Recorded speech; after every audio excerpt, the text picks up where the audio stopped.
Hey guys, there is a very important part of our improvement journey that is about how to defend in chess. It's great when you play a game where you get a great position in the opening, you increase your advantage in the middle game, and finally you win with a sacrifice and a great tactic sequence. But this is not what is going to happen all the time.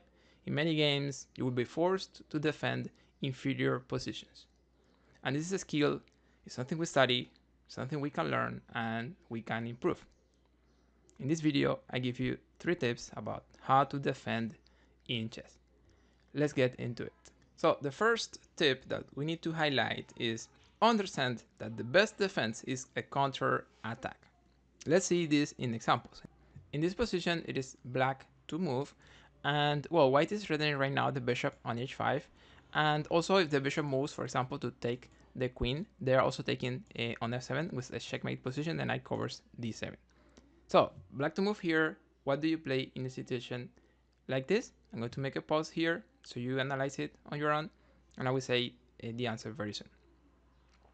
So we already know that we cannot take the queen because there is checkmate here on f7. However, there are options. We can just try to keep f7 protected by, for example, moving the bishop back to g6, and probably this is going to work more or less fine. I don't think we're losing much if we play bishop g6, so this is an option, but it's not the best option. If we keep in mind our quote, like the best defense is counterattack, we can find better moves, better options, stronger ideas. So we should work with checks. That's something we need to do all the time. And if we do that, we're going to find something better. So there is this move, queen to a5, and this is actually a fork because the knight is hanging on e5. It's unprotected. So queen a5 check, whatever they play, we're taking the knight on e5. After this, the bishop is defended. There's no checkmate threat, and this is just winning the game for black. So the best defense is counterattack. Queen a5 check, bishop here, and queen takes knight. There's another example about this idea. So let me show you. In this position, it is a black to move. White is threatening the queen on c6, but also they are threatening the knight on e4. So there are 2 threats here. That's a big problem. We need to defend here. It's not going to be easy. So I make a pause here so you analyze it on your own. Okay, well, we can see that moves like, for example, knight c3, defending the knight, moving the knight and blocking or interfering are not going to work because we're just losing the knight. We don't have knight c5, we don't have a knight c3 here. So that idea is not working. So something we can try is like some kind of counter attack. So we're going to move the knight and we're going to create new threats. In this position, we can play the move knight to g5. That is that we're defending the knight, and also we are counter-attacking. We are threatening the queen with the fork. So if they take our queen on c6, we can take the queen back on d4, and we're going to be fine in that position. So basically, that's the best move here. Remember that we have a piece up here. So basically, we can maintain the advantage, the extra piece, with this move, knight g5. And if they capture the queen, well, we check, and then we get the queen on d4. And finally, this is another example about how to defend by counter-attacking. In this position, it is black to move. And again, there's a threat here, and there's another threat over here. How do you play in a situation like this? There's nothing we can play here to defend one rook with the other. For example, if we move this rook, we're not able to defend the rook on e8. So basically, we cannot defend both pieces, both rooks at the same time. However, we can counter-attack in this position. So we can just defend this rook and at the same time counter-attack, create a new threat. And this is going to solve the problem, so they won't be able to take the rook on a2. In this position, we can just play the move rook to a8, and then we are threatening the queen on a4. They can try queen takes queen, and knight takes rook. They are getting 2 rooks for the queen. But this position is going to be very well because we have the queen versus rook and knight. So it's going to be very good. It's probably a win soon for black. So the other thing, they can try something like queen c6, and well, this is not really creating any problem. We can just trade queens here, and if they capture the queen back, well, we have time to defend our rook, and we're going to be very well in this position. It's actually winning for black. My tip number 2 about how to defend in chess is going to be use the discarding method. In some positions, you will only have a few options, like let's say 3 moves that you can play, and you can discard very easily 2 of them, and then you can assume that the only move that you can play is the 3rd option. Basically, in the discarding method, we are going to discard the options that are clearly losing, and we're going to focus on the one that is unclear, that maybe we don't know what it's going to do, but at least we're not clearly losing. This is an important calculation technique and also defensive technique that we can use. Let's see it in examples. In this position, it is black to move, and also we are in check. I'm going to explain it very soon, but if you want, you can pause the video so you understand it as much as possible, and I will explain everything very soon. So in this position, white is threatening our queen, so this is like a fork, but the good thing is that we're also threatening white queen over here. About our moves, we have only two options. We can play king c6 or we can play king c7. But if we use the discarding method, it's going to be very easy to discard one of these options, and this is going to make it clear for us that we need to play the other one. So it's more or less easy to discard king c6 since our opponent is going to have a check, and then they will be able to put the queen in a safe square with tempo. So for example, after king here, white can play the move queen to c6. Observe that we're not able to capture the knight on c5 as they can play bishop takes c7, and this is probably winning very soon for white. So maybe we can try this, but then we're attacking the queen, but then they will capture the knight on e7 again with check, and finally they will be able to capture the queen on e4. So it's more or less easy to discard king c6 in this position because they have that check on e6, and this is not going to work. However, on the line of king c7 they don't have any good or clear check, so they are taking our queen, but we're still taking the queen. Also, we have checks over here, so everything is very different with king c7, so we can discard this one and we can play the other one. King c7, actually this is the right move. Black is totally okay in this position. White can capture the queen on e4, and of course we capture the queen on g8. A second and final example about the discarding method is this position here. It is black to move and we are in check. Here there was some discovered move here with rook takes e6. So now it is black to move. How do we play here? What is the right move? I'm going to explain it very soon. So in this position, we are still in checkmate here. There's a mating net. They don't have a way to defend here. So basically, if we can escape from the threats, white has the initiative right now. They're giving checks. They are threatening things. So we're in danger, actually. So if we can escape from this, we are winning the game. And if we cannot escape from this, we are losing, or maybe a draw if they find a way to give a perpetual check. So we can use the discarding method because we have just a few options. Like we can play king g7, king g8, king h8, or f5. We have only 4 moves.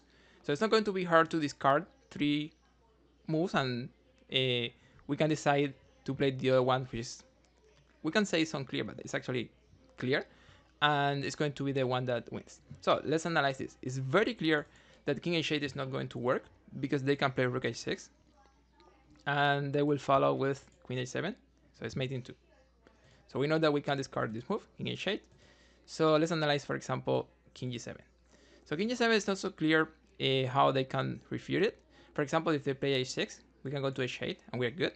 So it seems like it works. But if we analyze a little deeper, we can see that there is a fantastic move here for white. They can play the sacrifice rook g6. And we have no choice. I mean, basically we have to capture the rook.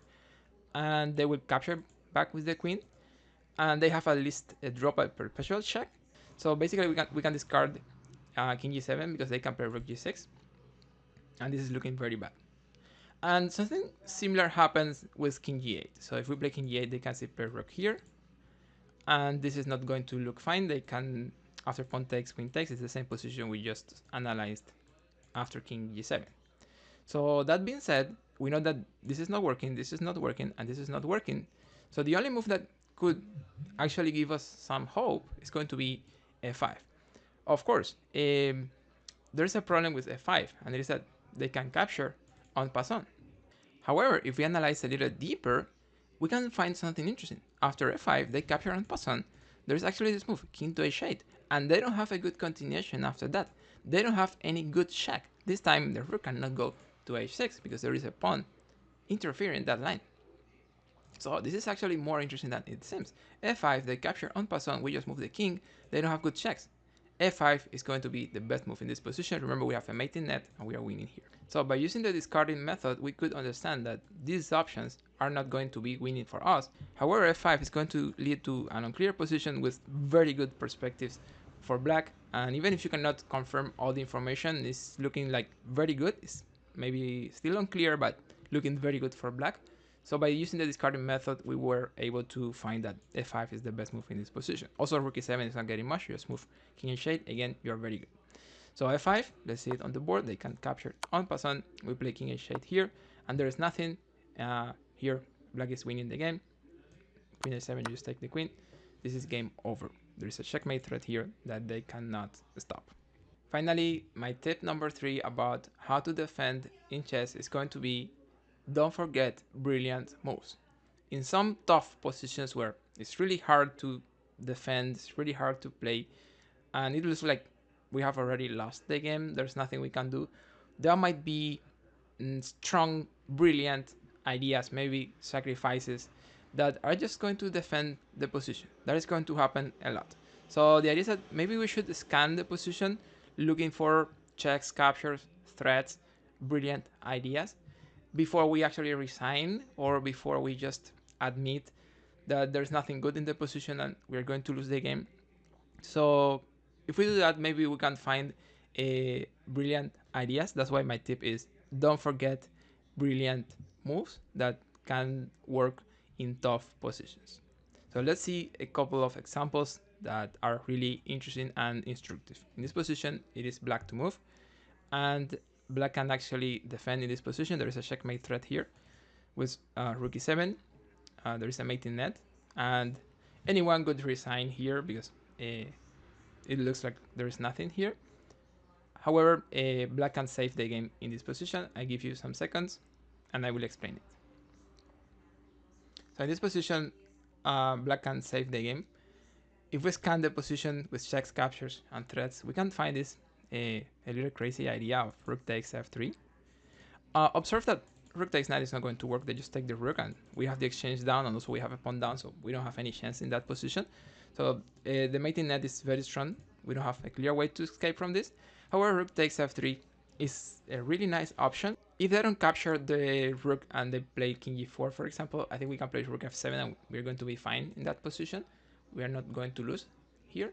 So let's assume rook f3, king f3, which is the main line. It's the most important variation here. Well, in that position, we have another important move, and it is bishop takes e4. This time we are forking king and rook. Of course, the problem is that the bishop is not protected. So they can play king takes bishop. But the thing is that now this is a stalemate. So there's nothing we can play in that position. So it's a stalemate. Our king is safe. It's a draw. So let's see it on the board. Rook takes pawn. They can take the rook. And then, boom, bishop takes e4. And then we are taking the rook. So they take here. And this is a draw by stalemate. Finally, let's work with this position. This example is actually mind-blowing. It's spectacular. So when I thought I could make a video about how to defend in chess, immediately I knew I was going to include this position for sure. Because this is like the best example about how a brilliant move can help you to defend in a tough position. So in this position, it is white to move. And white just played the interesting but not winning move, queen to f6. This move looks like very strong, and they have some important threats. One threat is that they are taking the bishop, and of course winning the game. But that's not the most important threat. There is another threat, a little more hidden, and also more dangerous. So in this position, black can play the move queen takes e3, and this is actually what happened in the game. So let me show you. Queen takes pawn is actually a blunder. They are defending the bishop, but they are not defending against the other hidden threat. Here, white can win with the spectacular idea. Queen g7, the idea is to distract the bishop, so they clear the line and the rook can go to the back rank and give checkmate. So queen g7 check, bishop takes g7, rook e8 check, bishop to f8 is the only move, and then rook takes bishop, and this is a really nice checkmate position. So after queen f6, it is black to move, and black can defend here. I give you some seconds so you can work a little on your own. So the only move that saves the game here for black is the amazing queen to c1. And well, of course, this move is mind-blowing. I mean, how is this even a move here? I mean, your opponent just gave you a queen and you cannot take it, but also you just give your queen again. first of all, this is crazy, you're losing the queen, but secondly, and more importantly, how does this defend in this position? How is this actually working? If you're just creating, apparently you're just creating more problems for black pieces after this move. Well, let's try to understand it. First of all, we're pinning the rook, so this idea is not going to work anymore because the rook is pinned. Secondly, we are taking the bishop here, so at some point this is going to be a move. Let me show you one idea here. If they play, for example, queen takes bishop, well, at least we can get the bishop here on a6, and all is all good here. So we can play queen takes bishop, and everything is fine here. So that's also another important idea of this move here. Another thing we should say is, like, if they take the queen with the rook, we can just take the queen with the bishop because now there's no mate. At the same time, if they take the queen with the bishop, we can again take the queen with our bishop because one more time the king, one more time there's no mate and the king can't escape over g7. So they don't get anything by taking the queen, they don't get anything by taking the bishop. We are actually the ones threatening things now, like here or even here. So black is defending with this crazy, surprising, but super strong idea of queen c1.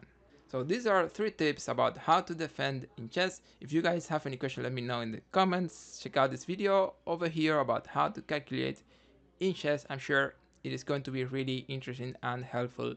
Thank you guys, like, subscribe, play the right move, and see you on the next.